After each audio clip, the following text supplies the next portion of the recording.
കേരളം ഏറ്റവും കൂടുതൽ വലിയ തിന്മ മദ്യപാനത്തിലാണ്. എല്ലാവരും ഉറക്കെ ചിന്തിക്കേണ്ട ഒരു കാര്യമാണ്. എല്ലാവരും ഇപ്പൊ നിങ്ങൾ നോക്കുക, ഞാൻ ഈ ഓച്ചിറ ക്ഷേത്രത്തിൽ, അതുപോലെ തന്നെ പാടാവൂർ ഭഗവതി ക്ഷേത്രത്തിൽ, അതുപോലെ നമ്മുടെ ഇവിടെ ആലപ്പുഴയിലുള്ള അറവുകാട് ക്ഷേത്രത്തിൽ ഒക്കെ ഞാൻ അവിടുത്തെ കമ്മിറ്റിക്കാരെ ഓർമ്മപ്പെടുത്തിയ വളരെ പ്രധാനമായ കാര്യം, ക്ഷേത്ര ഉത്സവങ്ങളിലും ചർച്ചുത്സവങ്ങളിലും ഇസ്ലാമിക സമൂഹം നയിക്കുന്ന പള്ളി ഉത്സവങ്ങളിലും ആ ഉത്സവത്തിൽ പങ്കെടുക്കുന്ന നല്ലൊരു ശതമാനം ആളുകൾ വമ്പിച്ച തിന്മകൾ ചെയ്യുന്നു. അന്ന് മദ്യപിക്കുന്നു, കൂത്താടുന്നു, പല തിന്മകളും ചെയ്യുന്നു. ഇതെന്തുകൊണ്ടുണ്ടായി? മതം ഒരിക്കലും തിന്മയല്ല നമ്മൾ പറയും. പക്ഷെ മതാഘോഷത്തിന്റെ ഭാഗമായി ഏറ്റവും കൂടുതൽ മദ്യപിക്കുന്നു എന്ന് പറഞ്ഞാൽ മതം പരാജയപ്പെടുന്നു എന്ന അർത്ഥം. കാരണം മദ്യപാനി സ്വർഗരാജ്യം ഉടമപ്പെടുത്തുകയില്ലെന്ന് ബൈബിളിൽ പറയുന്നു. മദ്യപാനി പതിതനാണെന്ന് വേദം പറയുന്നു. മദ്യപാനി സ്വർഗത്തിലെത്തുകയില്ലെന്ന് മാത്രമല്ല, അവൻ വിശ്വാസിയല്ലെന്ന് ഖുർആൻ ആവർത്തിച്ചു പറയുന്നു. മദ്യമുക്തമായ ഒരു രാജ്യം ഭരിച്ച ആളാണ് പ്രവാചകൻ. ഞാൻ ചോദിക്കുന്നത്, 3 പ്രബല മതങ്ങൾ ഇവിടെയുണ്ട്.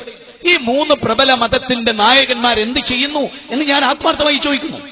മനുഷ്യരെ സ്നേഹിക്കലും മനുഷ്യരുടെ രക്ഷയാണ് മതമെങ്കിൽ, അത് കേവലം കയ്യടികൾക്കപ്പുറത്താണെങ്കിൽ ഞാൻ ആത്മാർത്ഥമായി സംസാരിക്കുന്നു, ഈ മദ്യപാനത്തിന് മതസമൂഹത്തിന് എന്ത് ചെയ്യാൻ? ക്ഷേത്ര ഉത്സവത്തിൽ നിങ്ങൾ മദ്യപിക്കുക എന്ന് പറഞ്ഞാൽ നിങ്ങൾ മതഭക്തരല്ല, നിങ്ങൾ ദൈവവിശ്വാസികളല്ല. നിങ്ങളെ തിരിച്ചറിയണം. ദൈവം നോക്ക്, ക്ഷേത്രത്തിൽ നിന്ന് മദ്യപിച്ച് എന്ന് ഭാര്യയുടെ ഊരക്ക് ചവിട്ടി അവളോ ഹോസ്പിറ്റലിൽ അഡ്മിറ്റ് ചെയ്യാൻ അത് കാരണമാകുന്നുവെങ്കിൽ അത് മതമാണോ? സ്വന്തം മക്കളെ കഴുത്തി എരിച്ചു കൊല്ലാൻ ഒരു മദ്യപാനിക്ക് പ്രേരണയാകുന്നുവെങ്കിൽ, അമ്മയെ ജന്മം നൽകിയ മാതാവിനെ മാതൃദേവോ ഭവ, പിതൃദേവോ ഭവ, ആചാര്യദേവോ ഭവ, അതിഥി ദേവോ ഭവ എന്ന മനുസ്മൃതിയുടെ വാചകം ഇവിടെ 6 കുഴിച്ചു മൂടപ്പെടുന്നു. അതിനെക്കുറിച്ച് ചിന്തിക്കാൻ, ന്യായമായി ചിന്തിക്കാൻ, വേദങ്ങൾ പഠിപ്പിച്ച പോലെ ജീവിക്കാത്തതിന്റെ കുഴപ്പം ഏത് മതസമൂഹത്തിനും ഇന്നുണ്ട്. അത് ഞാൻ ഗൗരവമായി പറയും. ഞാൻ രാഷ്ട്രീയക്കാരനല്ല, ഒരു രാഷ്ട്രീയത്തിലും ഞാൻ വിശ്വസിച്ചിട്ടുമില്ല, പ്രവർത്തിച്ചിട്ടുമില്ല. പക്ഷെ എനിക്ക് ശക്തമായൊരു മതമുണ്ട്. അള്ളാഹു അവതരിപ്പിച്ച മതം, പ്രപഞ്ചത്തിന്റെ നാഥൻ അവതരിപ്പിച്ച മതം, അത് മനുഷ്യവാസം മുതൽ ഇന്ന് വരെ നിലനിൽക്കുന്ന ദൈവത്തിന്റെ മതം.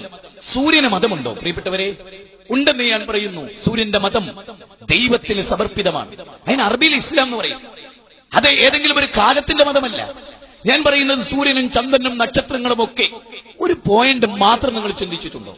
മനുഷ്യരിടപെടുന്നിടത്തൊക്കെ പ്രശ്നമുണ്ട്. നമ്മൾ 8 മണിക്ക് സ്റ്റാർട്ട് ചെയ്യണം, നമ്മുടെ യോഗം 8 മണി കഴിഞ്ഞിട്ടാണ് നമ്മൾ തുടങ്ങുന്നത്. പക്ഷെ സൂര്യൻ 6:30 ഉദിക്കുമെന്ന് പറഞ്ഞാൽ 6:28 ഉദിക്കില്ല, 6:32 ഉദിക്കാതെ പോവുകയില്ല. 6:30 ഷാർപ്പിന് ആ സൂര്യനെ കൺട്രോൾ ചെയ്യുന്ന ശക്തി ആരാ? അതാരാ? അത് ഒരാൾ പറയാണ്. എന്റെ ഏറ്റവും പ്രിയപ്പെട്ട സുഹൃത്തുക്കൾക്കൊക്കെ ഞാൻ ഈ സന്ദേശം എത്തിച്ചു കൊടുത്തിട്ടുണ്ട്. എന്റെ നാട്ടിൽ തന്നെ ഇതുപോലെ. ഞാൻ ചോദിക്കുന്നത്, സൂര്യനെ കണിശമായി നിയന്ത്രിക്കുന്ന ഒരു ശക്തി ഉണ്ടെന്നത് ഉറപ്പാണ്. മുഹമ്മദ് നബി സല്ലല്ലാഹു അലൈഹി വസല്ലം ജനിക്കുന്നതിന് മുമ്പ് സൂര്യനുണ്ട്. അതുകൊണ്ട് തന്നെ അദ്ദേഹമല്ല അതിന്റെ കൺട്രോളർ എന്ന് ഉറപ്പാണ്. സായിബാബ മരിച്ചു, അദ്ദേഹത്തിന്റെ 2 കിഡ്നിയും വീക്കായി. പക്ഷെ അദ്ദേഹം അറിഞ്ഞില്ല. അദ്ദേഹത്തിന്റെ ശ്വാസകോശം കേടുവന്നു, അദ്ദേഹം അറിഞ്ഞില്ല. ഭൂമിയിലേക്ക് മറഞ്ഞു വീണതിന് ശേഷമാണ് ആന്തരിക അവയവങ്ങളിൽ അനാട്ടമി പഠിച്ച ആളുകൾക്കറിയാം, പ്രത്യേകിച്ച് ഡോക്ടേഴ്സിന്, ആന്തരിക അവയവങ്ങൾ കംപ്ലീറ്റ് തകർന്നു പോയിരുന്നു അദ്ദേഹത്തിന്റെ. അത് അറിയാൻ പോലും അദ്ദേഹത്തിന് സാധിച്ചില്ല. നമ്മളെപ്പോലെ വായു ശ്വസിച്ച്, നമ്മളെപ്പോലെ വെള്ളം കുടിച്ചു, മഹാനായ ഒരു ജീവകാരുണ്യ പ്രവർത്തകൻ, അങ്ങനെ നിങ്ങൾക്ക് കരുതാം. ആ വ്യക്തിയെ പോലും നമ്മളിൽ പലരും ആരാധിക്കുമ്പോഴും നാം ഓർക്കണം, അദ്ദേഹം മരിച്ചുപോയി. അദ്ദേഹം മരിച്ചപ്പോൾ ആകാശം നിശ്ചലമായില്ല, ഭൂമി ചലിക്കാതിരുന്നില്ല. സെക്കൻഡിൽ 30 കിലോമീറ്റർ വേഗതയിലാണ് ഭൂമി സഞ്ചരിക്കുന്നത്. സെക്കൻഡിൽ 280 കിലോമീറ്റർ വേഗതയിലാണ് സൂര്യൻ സഞ്ചരിക്കുന്നത്. വകുല്ലും ഫീ ഫലകിൻ യസ്ബഹൂൻ, എല്ലാ ഗോളങ്ങളും അതിന്റെ ഭ്രമണമണ്ഡലങ്ങളിൽ നീന്തി തുടിക്കുന്നു എന്ന് ഖുർആനിലെ 36-ാം അധ്യായം 39-40 വചനങ്ങൾ. ഞാൻ ചോദിക്കുന്നത്, സൂര്യനും ചന്ദ്രനും തമ്മിൽ പ്രശ്നമില്ല, ഗോളങ്ങൾ തമ്മിൽ പ്രശ്നമില്ല, എല്ലാം കറക്റ്റാണ്. ഭൂമിയുടെ സഞ്ചാരം കറക്റ്റാണ്. അതുകൊണ്ടാണ് ഹേമന്തങ്ങളും വസന്തങ്ങളും ഗ്രീഷ്മങ്ങളും വരുന്നത്. എന്നാൽ മനുഷ്യൻ എന്ന മഹാബുദ്ധിജീവി അവന്റെ കൊള്ളരുതായ്മ കൊണ്ട് ഇടപെടുന്ന മേഖലകളിലെല്ലാം കുഴപ്പമുണ്ട്. എങ്കിലും ഞാൻ നിങ്ങളോട് തിരിച്ചു ചോദിക്കുന്നു, ഈ സൂര്യനെയും ചന്ദ്രനെയും കൺട്രോൾ ചെയ്യുന്ന ഈശ്വരൻ, അതിനെ നയിക്കുന്ന സാക്ഷാൽ പ്രപഞ്ചത്തിന്റെ നാഥൻ, അതിനെ ആ സൂര്യനും ചന്ദ്രനും ആ നാഥനെ അനുസരിച്ചപ്പോൾ എല്ലാ പ്രശ്നങ്ങളോട് അവസാനിച്ചു. എങ്കിൽ ആ നാഥൻ അവതരിപ്പിച്ച ഒറിജിനൽ മതം അന്വേഷിച്ച് കണ്ടെത്താൻ നമുക്ക് സാധിക്കും. തമസോമാ ജ്യോതിർഗമയ, തമസിൽ നിന്ന് ഇരുട്ടിൽ നിന്ന് വെളിച്ചത്തിലേക്ക്, അല്ലെ, ഇരുട്ടിൽ നിന്ന് വെളിച്ചത്തിലേക്ക്. ആ വെളിച്ചത്തിലേക്ക് നമ്മൾ എങ്ങനെയെത്തും? അന്വേഷണമാണ്. ഇപ്പൊ നിങ്ങൾ നോക്ക്, ഞാൻ നേരത്തെ പറഞ്ഞ ശ്രുതികൾ, സ്മൃതികൾ. എന്താണ് ശ്രുതി, എന്താണ് സ്മൃതി? ശ്രുതി എന്ന് പറഞ്ഞാൽ ശ്രവിക്കപ്പെട്ടത് എന്നാണ് അതിന്റെ അർത്ഥം. ശ്രവിക്കപ്പെട്ടതെന്ന് പറഞ്ഞാൽ ദൈവത്തിങ്കൽ നിന്ന് ഋഷീശ്വരന്മാർക്ക്, ആചാര്യന്മാർക്ക് ദൈവത്തിൽ നിന്ന് നേരിട്ട് കിട്ടിയ വാചകങ്ങൾ. ചുരുക്കി പറഞ്ഞാൽ എന്താണ് ശ്രുതികൾ, എന്താണ് സ്മൃതികൾ? സ്മൃതികൾ എന്ന് പറഞ്ഞാൽ ആചാര്യന്റെ സ്മൃതിപഥത്തിൽ നിന്നും അയാൾ ഉദ്ധരിച്ച തത്വങ്ങൾ, വചനാമൃതങ്ങൾ എന്ന് വേണമെങ്കിൽ പറയാം. സഹോദരങ്ങളെ, ഇത് രണ്ടിനെയും വ്യത്യസ്തമായി വേർതിരിച്ച് അതിലേതൊക്കെയാണ് ശ്രുതികൾ?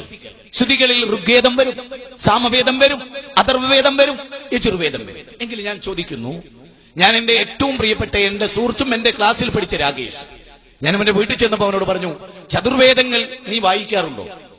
അപ്പൊ എന്നോട് ചോദിച്ചു, നീ എന്തിനാ പോയി നോക്കണത്, ഞങ്ങളുടെ വേദമല്ലേ. എടാ, നീ അത് വായിച്ചിട്ടുണ്ടോ? പറഞ്ഞു, ഞാൻ കുറച്ചൊക്കെ വായിച്ചു. പൂർണ്ണമായി വായിച്ചിട്ടുണ്ടോ? ഋഗ്വേദത്തിന്റെ 10 മണ്ഡലങ്ങൾ വായിച്ചിട്ടുണ്ടോ നീ? ഇല്ല. ഞാൻ പറഞ്ഞു, നീ യജുർവേദം എടുക്ക്. യജുർവേദത്തിന്റെ 32-ാം അധ്യായം 2-ാമത്തെ ശ്ലോകം നീ ഒന്ന് ചൊല്ലി നോക്കി. ആ ശ്ലോകത്തിൽ നീ വായിച്ചൊന്ന് അർത്ഥം പറഞ്ഞേ.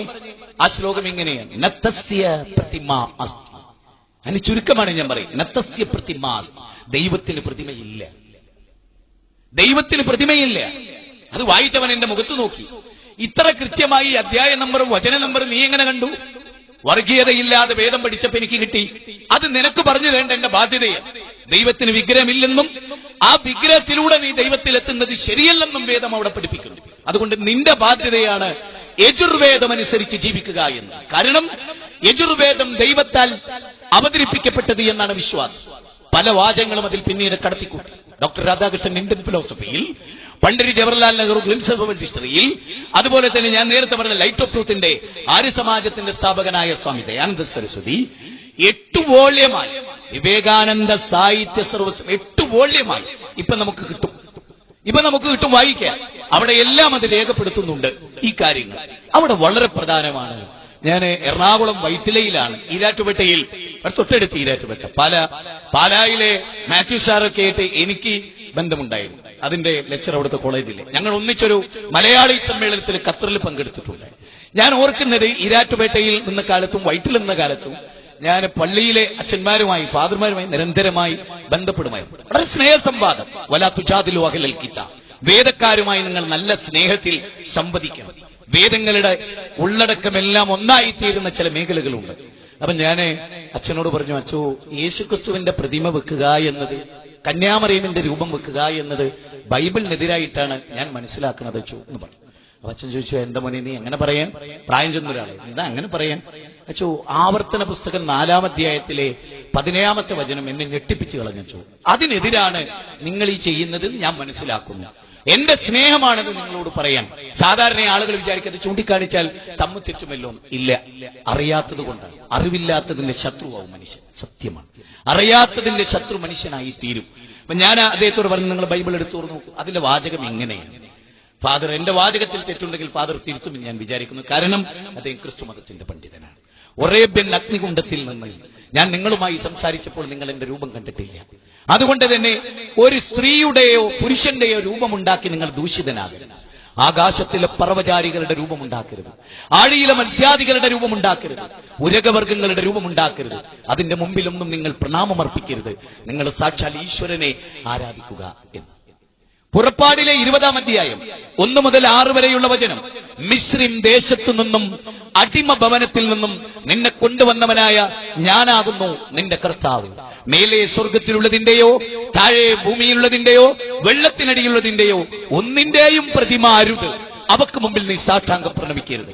ഞാൻ ഈ പോയിന്റ് പറയാൻ എന്നെ പ്രേരിപ്പിച്ചൊരു സ്നേഹവശമുണ്ട്. അതെന്താണ്? BR അംബേദ്കറിന്റെ പ്രതിമ തകർക്കപ്പെട്ടു ബോംബെയിൽ. 4 ആളാണ് കൊല്ലപ്പെട്ടത്. ആദ്യമായി BR അംബേദ്കറിന്റെ പ്രതിമയിൽ ചെരുപ്പിയാർത്തി അനാദരിച്ചു. വമ്പിച്ച പ്രശ്നമുണ്ടായി ബോംബെയിൽ. പിന്നെ 4 ആൾ കൊല്ലപ്പെട്ടു. ഒറീസയിൽ ക്രൈസ്തവ രൂപങ്ങൾ തകർക്കപ്പെട്ടു. പരസ്പരം അങ്ങോട്ടും ഇങ്ങോട്ടും ശ്രീനാരായണ ഗുരുവിന്റെ പ്രതിമ തകർക്കപ്പെട്ട അവസരങ്ങൾ ഉണ്ടായിട്ടുണ്ട് ഇവിടെ. അപ്പോഴൊക്കെ നമുക്കിടയിൽ കലാപങ്ങൾ ഉണ്ടായി. എന്നാൽ പ്രതിമയില്ലാത്ത ഒരു ലോകവും ജീവിതവും മതഗ്രന്ഥങ്ങൾ പഠിപ്പിക്കുന്നുണ്ടെങ്കിൽ അതാണ് നമ്മൾ സ്വീകരിക്കേണ്ടതെങ്കിൽ, മതപ്രമാണങ്ങളെ അവലംബിച്ചാണ് ഞാനും നിങ്ങളും ജീവിക്കേണ്ടതെങ്കിൽ, ഞാൻ ചോദിക്കുന്നു, മതം പഠിപ്പിച്ചെടുത്ത് നിന്നാൽ പോരെ? അതിനപ്പുറത്തുള്ള നമ്മുടെ ചിന്തയും നമ്മുടെ വ്യാഖ്യാനവും നമ്മുടെ ഉദാഹരണവും ശരിയാണോ? എങ്കിൽ ദൈവത്തിന് എന്ത് പ്രസക്തിയാണുള്ളത്?